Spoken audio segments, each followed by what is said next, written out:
പത്തനംതിട്ട കോന്നിയിൽ medical store ഉടമയെ കാണാനില്ലെന്ന് പരാതി. കോന്നി ചൈനാമുക്ക് പരമേശ്വര മെഡിക്കൽസ് ഉടമ പ്രവീണിനെയാണ് കാണാതായത്. പ്രവീണിന്റെ ഇരുചക്രവാഹനം മ്ലാന്തടത്ത് റോഡരികിൽ ഉപേക്ഷിക്കപ്പെട്ട നിലയിൽ കണ്ടെത്തിയിട്ടുണ്ട്. എ വി ജയശങ്കർ പത്തനംതിട്ടയിൽ നിന്ന് വിവരങ്ങൾ നൽകാനുണ്ട്. ജയശങ്കർ, കാണാനില്ലെന്ന പരാതി പോലീസിന് കിട്ടിയിട്ടുണ്ടോ? പോലീസ് ഇക്കാര്യത്തിൽ എന്താണ് പറയുന്നത്?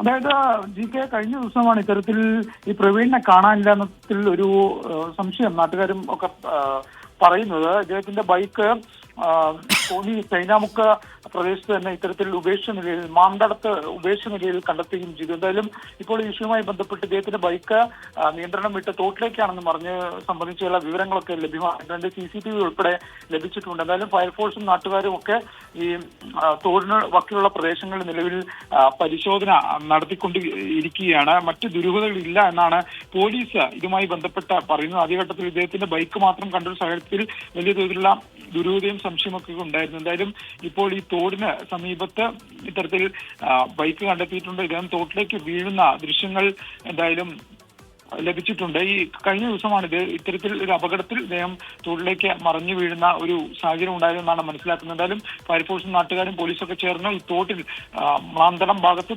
തോട്ടിൽ പരിശോധന നിലവിൽ നടത്തിക്കൊണ്ടിരിക്കുകയാണ്. ഇതുവരെ ഇദ്ദേഹത്തെ സംബന്ധിച്ച് ഒരു വിവരവും ലഭ്യമായിട്ടില്ല. മറ്റു ദുരൂഹതകളില്ല.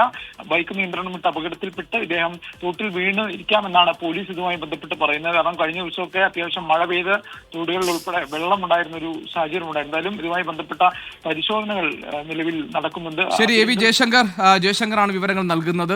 പത്തനംതിട്ട കോന്നിയിലാണ് മെഡിക്കൽ സ്റ്റോർ ഉടമയെ കാണാനില്ല എന്ന പരാതി നിലനിൽക്കുന്നത്. അതിന്മേലുള്ള അന്വേഷണത്തിന്റെ വിവരങ്ങളാണ് ഇപ്പോൾ എ വി ജയശങ്കർ പങ്കുവച്ചത്.